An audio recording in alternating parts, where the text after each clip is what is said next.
This is a PowerWorks podcast short with Glenn Power and me, James Pikeway.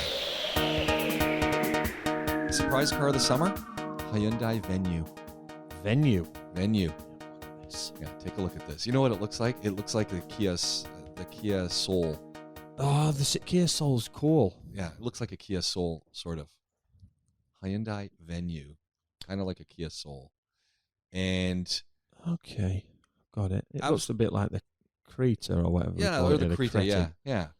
Total, absolute entry-level vehicle. Yeah. Absolute entry-level. Screams that at you. Everything inside the vehicle is entry-level. This one's got alloys on it. Gloss black trim. Oh, yeah. I was driving this black thing. Now, here's the thing. I go to pick this vehicle up, and the person who's renting it to us is paranoid.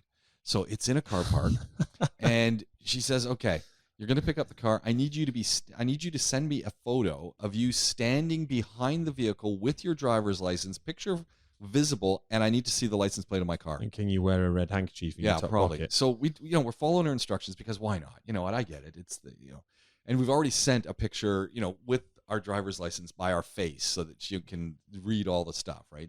So we're there, and then she says, when you do that, I will remote open the car so you can get at the key.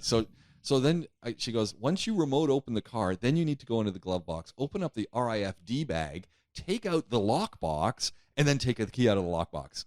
So we're talking, she's got some remote opening. This is excellent System that she's doing this from wherever. So then all I'm doing is I'm looking for where this thing is because I'm thinking, and I'm saying to my wife, I'm going, so she's remote opened the vehicle. It's clearly got a whole bunch of tech that she's tracking. She knows everywhere we're going. She knows any time I've stopped, any speed. She knows how many times we filled up with any petrol. backseat fun. Yeah, everything. It's all there. There's probably cameras in this car somewhere. Yeah, that's a strange one, right? But it's the lockbox in an RIFD bag with the fob, because I guess if you got the fob out, then it'll override everything. But the thing that was really nice. This is a great city car. This Venue was a great city car. Again, same size interior as the Golf and the Renegade. I think it was somewhere in between comfort level of the Golf and the Renegade. It might have been. That's pretty cool. So it was comfortable enough.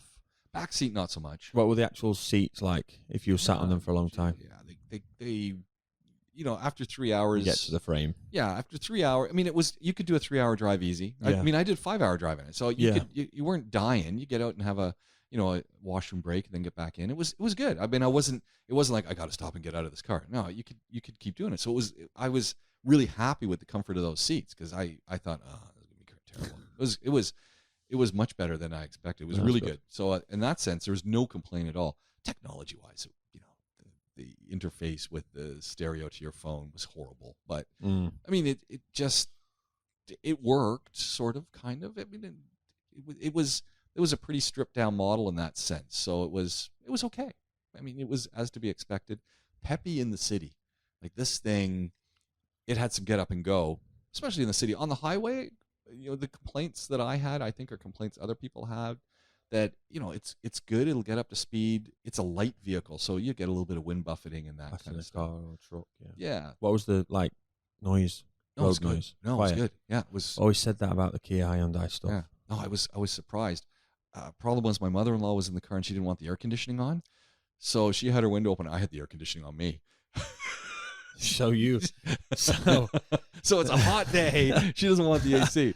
It's like, get in the back. Yeah, you can open up your window, but I'm now angling all the air conditioning at me with the window open. So it was it was good. It was a great little drive, and it was a fun drive. Lots of room in it. It looked good. It was a really nice looking car. So I was happy about that. And then that's the vehicle when we go all the way back to the start of the show when we were talking about fumes and gas tanks. When you opened up the lid for the gas, where the gas cap is, there was no gas cap.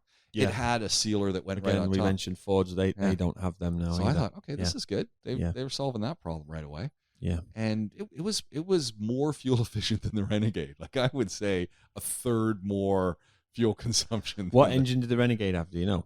I don't remember. I guess this Hyundai was like a 1.5 or 1.6 or something. Yeah, I think it was a 1.5. It was in the Renegade. Yeah. I don't think the Renegade was much bigger, and it just sucked back the fuel though.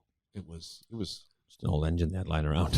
Yeah. Chrysler had like an old engine. Oh, I don't know. We were going to give it Land Rover, but even they didn't want it. Oh, we'll take it. Yeah. Yeah. And that was sort of the illusion, right? Because it's a small thing, and I'm thinking, oh, we're going to get great fuel economy. Yeah. And then I'm watching the gas gauge go down, and I'm going, well, this is horrible. Yeah. Like, how's this possible? So the Hyundai was the surprise, and it was probably one of my favorite vehicles. Yeah, that's good. Just overall, and it was a fun drive. Yeah, there's a lot to be said for those cars. Yeah. They do kick some decent cars out of Korea at the minute. Yeah, and I, as a first vehicle, if I was, you're a young couple, or you're just, you graduated school, you got your first job, and you got to get something, not a question in my mind, I would own one of these. Yeah. Yeah.